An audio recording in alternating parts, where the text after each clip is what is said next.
The police cruiser is visible in the rearview mirror for about 10 minutes now. It keeps the distance to the blue pickup truck in front and follows it with no intention to close the distance. 1 mile, 3 miles, 5 miles, nothing happens. Then, suddenly, the blue and red lights start flashing. Julie takes her cell phone and she quickly enters her wife's number. Brindy answers the call on the first ring. "Hey, darling, what's up?" Brindy asks. "There's a police car behind me," Julie answers. "It looks like this is going to be a traffic stop. I don't know why, though. I didn't speed. I have just passed through Van Horn." "Stay calm, sweetheart," Brindy says, "and don't hang up. I want to listen." Then Brindy presses record on her phone, not knowing that this recording will be evidence in a few hours. Julie brings the truck to a stop on the shoulder of the country road as carefully as she can, and after the stop she keeps her hand on the steering wheel in a perfect 10 o'clock and 2 o'clock position. She glances quickly to the back seat where her daughter Chuki sits. "It's okay, sweetheart," Julie says. "We'll be okay." Sheriff Donald Mason steps out of the cruiser and he walks towards the pickup truck slowly. He is taking his time, his boots crunching on the gravel. In the meantime, Julie has rolled down her side window and then has put her hand back to the steering wheel. Mason appears at the door, his reflecting sunglasses hiding his eyes. "License and registration," he orders. "No good morning." "No, ma'am." "May I ask why I have been stopped?" Julie asks. She knows that she was not speeding. Her speedometer had shown a constant 55 miles. On this country road, 60 miles are allowed. "I said license and registration," Mason barks. Julie is shocked, but she doesn't give Mason the satisfaction to show it. "Mom, why is the man angry?" Chuki suddenly asks. Mason takes a look inside and takes a long look at the little girl in the back seat. He smiles, but it is not the friendly smile that you would give a child. It's the predatory kind of smile. "Sir, I need to reach into the compartment beside me to get the license and the registration," Julie says. With her right hand, she reaches for it, slowly, deliberate, announcing every move that she will make.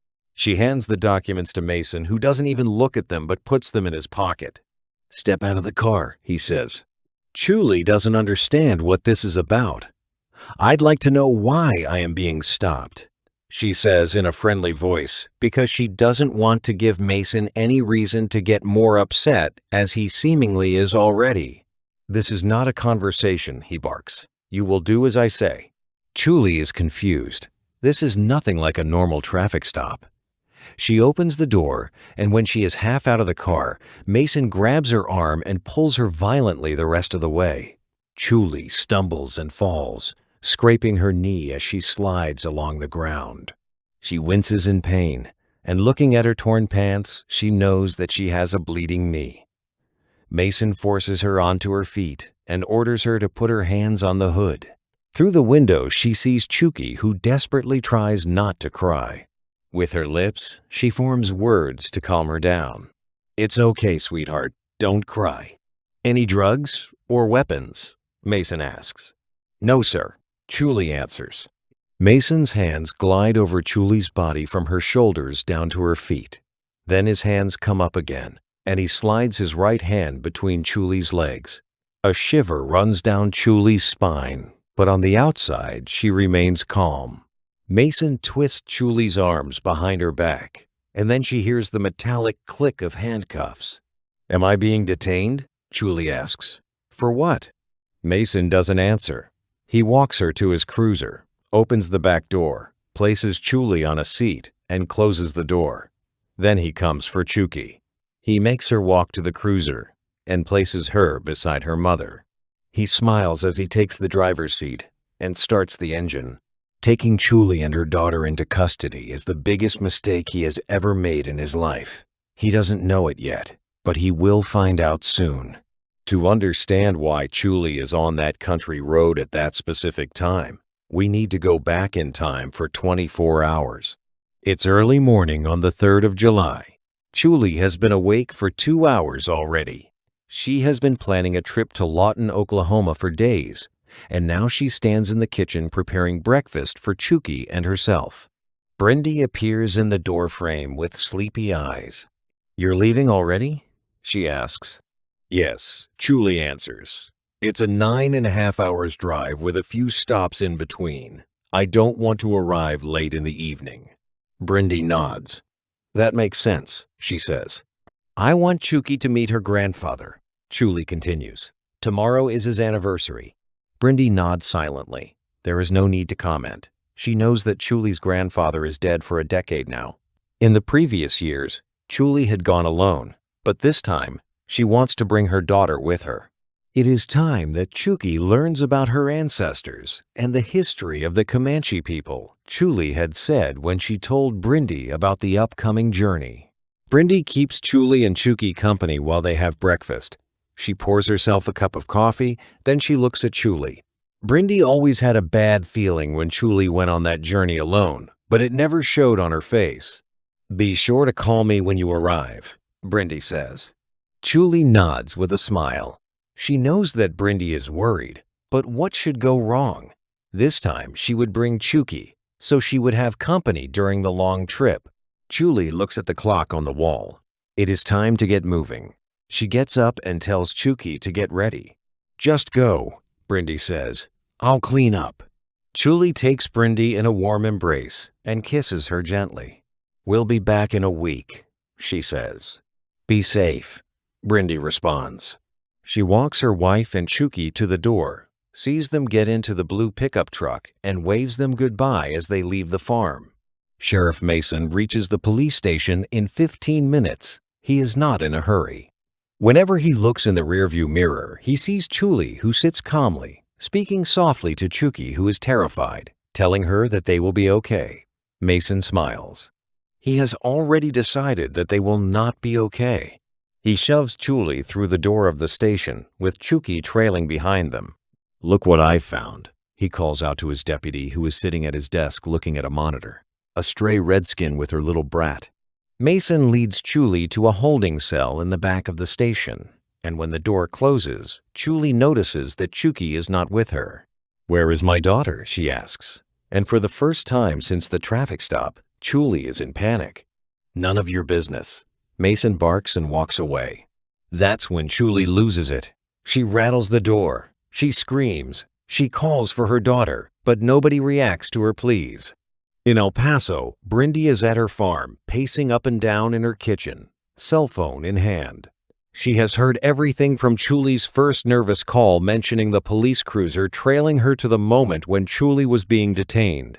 But what really got to her was Chuki's scream of fear. Brindy makes 2 calls. The first is to Vitaly Basayev, who is a friend of Brindy. Brindy and Vitaly had met by chance. Brindy had visited a small cafe, ordered her coffee, and looked for an empty seat. The only available seat had been at a table where a man huge as a mountain was sitting. She had walked over and asked if she could sit with him. The man had looked up and gestured to the empty seat. Brindy had sat down, and the silence had become awkward. Hi, I'm Brindy Crest. She had started a conversation. The man had looked at her but hadn't responded for a while. When he finally had, Brindy noticed that the conversation would be difficult. The man had spoken in a different language. Brindy had looked at him, really looked at him. What had stood out beside his size had been his warm and honest eyes. Brindy had learned that Vitaly had come from Chechnya as a refugee, and over the course of months, she had helped him learn English. The heavy accent remained, but Vitaly was a fast learner. Eventually, Brindy had succeeded to find him a job. It was honest work, and Vitaly was genuinely grateful for what Brindy had done for him. They had become friends, and Vitaly had told Brindy that he would be there whenever Brindy would need him. The second call Brindy makes is to Agent Grant. Grant works for the FBI. He had met Brindy when she was in the process of buying her farm. The person she had been negotiating with was not the owner of the farm, but a scammer who the FBI had been investigating in. Brindy had been contacted by Grant when he got knowledge of the sale negotiation, and Brindy had helped to capture the scammer. Together with Grant, she had built a trap that had sprung as soon as the scammer signed the falsified papers. Brindy had stayed in contact with Grant, and every now and then they had met to have a coffee or a lunch together. Grant picks up at the second ring. Brindy tells him what she had witnessed over the phone when Chuli had called her, and when she mentions that Chuli's daughter was in the car with her wife, the line goes still. For a moment, Brindy thinks that the line is cut, but then Grant speaks again. "How fast can you be at the station where they took Chuli into?" "I can be there in about 2 hours," Brindy answers. "I will be in company of someone." Brindy hangs up, gets in her car, and fetches Vitali. During the 2 hours drive, Brindy is quiet. 1,000 thoughts go through her head. A Native American alone on a trip can be a target for many reasons, but she never has expected that people would target her who are supposed to protect her. Brindy's face goes through several emotions within seconds. Vitali notices it, and he tries to calm her down. "Maybe it's just a broken light on the truck," he says. "And you know how Chuli is. She has a mouth." It doesn't calm Brindy down a bit. She knows that the pickup truck is 100% how it has to be, because she has made sure that it is. Nevertheless, she tries a smile for Vitali's effort. After 2 grueling long hours, they arrive at Van Horn's police station.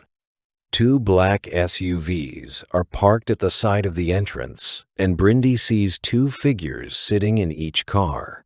Brindy steps onto the street, followed by Vitali. Through the rearview mirror, Agent Grant sees them walk towards the station's main door. He has arrived half an hour earlier. Grant is not only present because he wants to do Brindy a favor. Over the course of 18 months, reports have reached his department about children that went missing in this area, and investigations have revealed that a child trafficking ring is active in and around Van Horn. The FBI is about to identify the persons involved, but they still have to connect the dots. Grant gets out of his car, followed by 3 other agents. He meets Brindy and Vitali at the main door. The people inside the station are unsuspecting because they haven't yet noticed the storm that is brewing. Brindy is first to enter the station. She cuts to the point without formalities. "Where is my wife?" Mason laughs. "And who are you?" Vitali steps beside Brindy.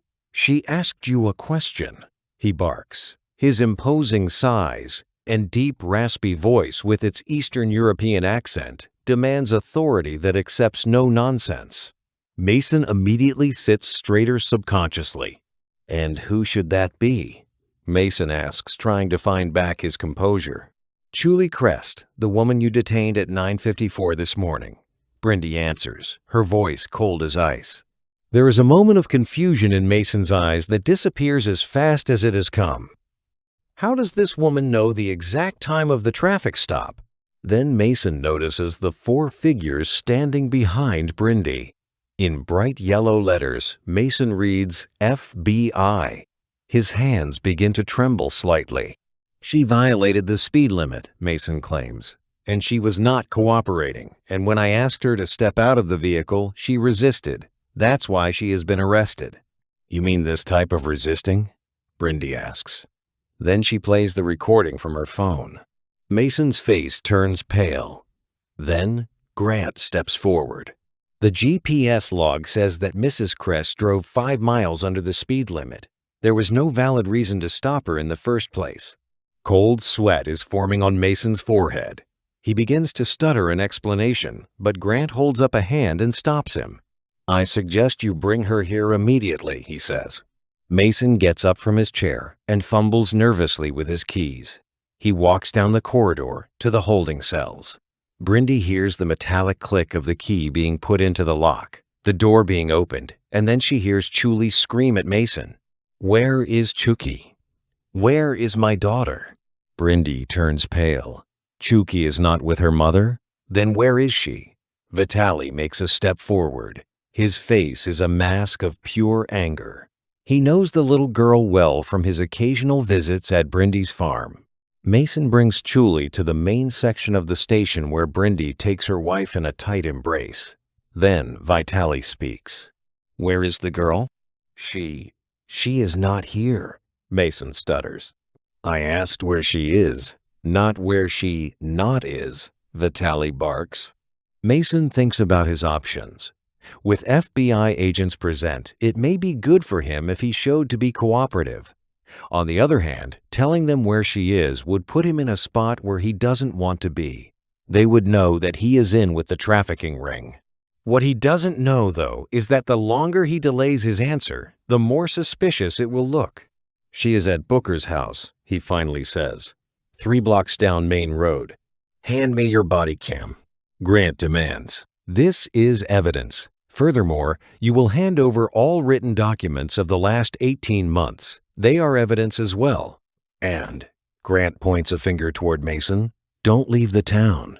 With that, he turns around and leaves the station with his agents, followed by Brindy, Chuli, and Vitali. Then Vitali turns around.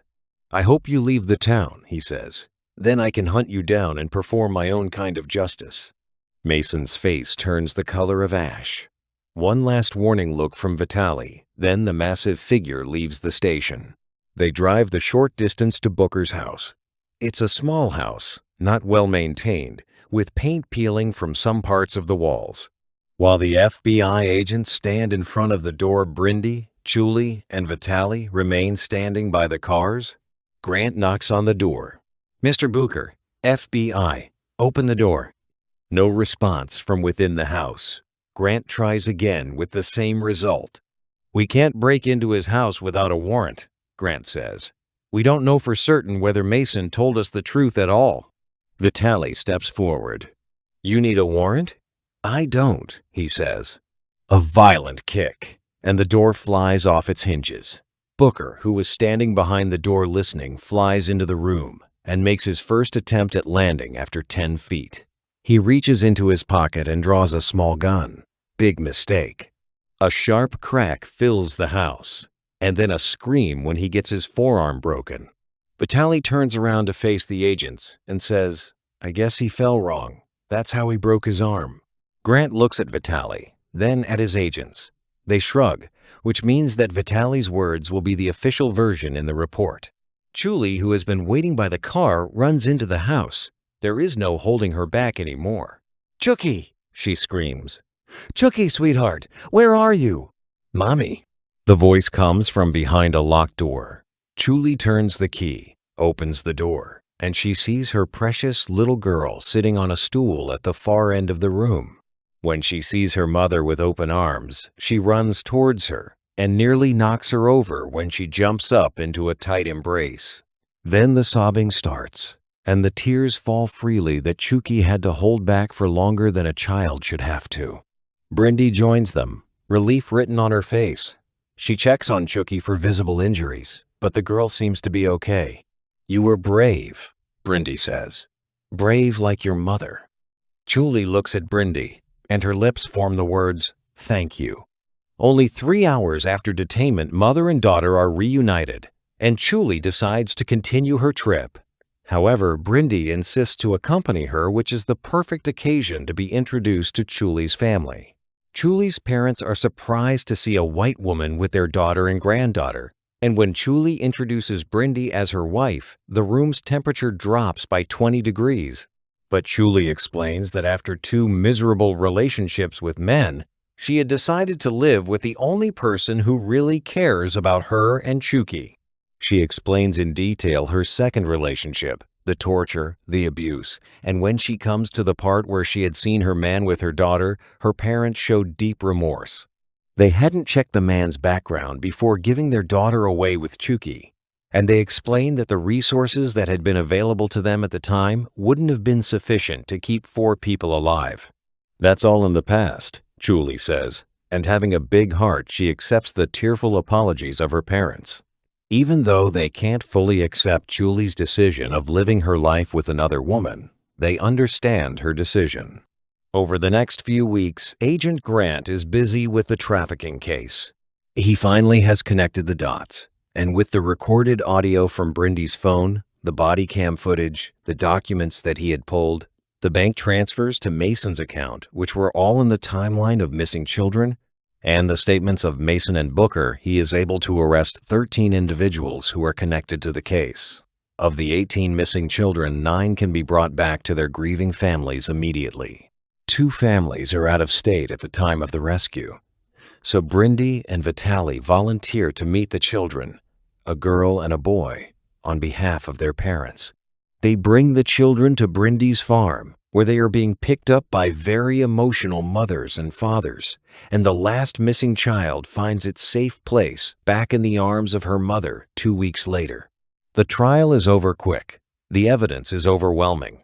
Mason receives 20 years in federal prison. The others receive between 2 and 14 years depending on the roles they had played in the organization.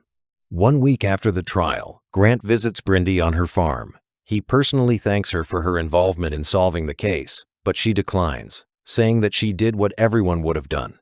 In the end, she says, parents in and around Van Horn can sleep easy tonight. Grant agrees, and as Chuli joins them with little Miu and Chuki, he greets them with a nod and a warm smile. Although it has been a terrifying experience for you, he says, I'm glad that it has turned out the way it did.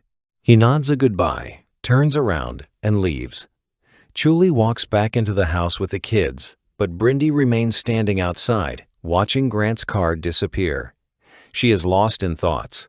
What if she didn't have her good friends Vitali and Agent Grant? Chuki might have disappeared forever if Vitali hadn't kicked in the door. What if Chuli hadn't called when she noticed the cruiser behind her? And what if she hadn't recorded Mason treat her innocent wife like a criminal? What if Mason's body cam hadn't been running? Or if he had deleted the footage already before Grant took the camera? Brindy closes her eyes. There are too many what-ifs. And if only one of them had taken a different path, the outcome could have been very bad. The thought of losing one of their daughters is like a fist to the chest. Brindy opens her eyes and takes a deep breath, and then she turns and walks towards the house. It's late, and the kids surely had dinner already. It's time for them to go to bed. As Brindy steps into Miu's room, the girl that she had adopted, she sees the child half asleep tucked under her blanket. Brindy looks at her for a long time, her heart overflowing with emotion. I love you, sweetheart, Brindy says as she gently lays her hand on Miu's cheek.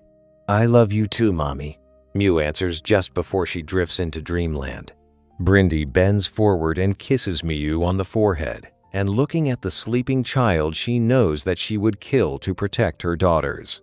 Then she closes the door gently and enters the room on the opposite side where Chuli sits beside Chuki's bed, watching her daughter sleep. Chuli hears Brindy enter, and when she looks at her, Brindy sees the exhaustion in Chuli's eyes, but also relief. I nearly lost her, Chuli says, tears filling her eyes. What would I have done without her? Brindy takes her in a warm embrace and says, we would have found her. Like we found her on that day of the traffic stop. We would have turned the whole world upside down in the process, but we would have found her, I promise. Chuli smiles. Turning the world upside down?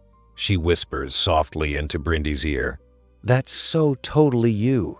Thank you for finding me. Thank you for finding my daughter. Thank you for being there when I needed you the most. Chuki is your daughter, Brindy replies. But she is mine too, not by blood, but by heart. I would protect her as fiercely as you would. I know, Chuli says. I know, and I thank you for that. Together, they leave Chuki's room. They sit down in the living room leaning against each other, watching a comedy show on TV to lighten the mood, but both of them know that it will take a long time before the shadows of that terrible day will disappear completely. Sometimes, all it takes to change the trajectory of a bad day is the infinite love of a mother and her unwavering will to move heaven and earth to protect her child. If you like the story, smash that like button. And if you want more of this, subscribe to the channel. These stories are handwritten and not AI generated. It takes time to put them together.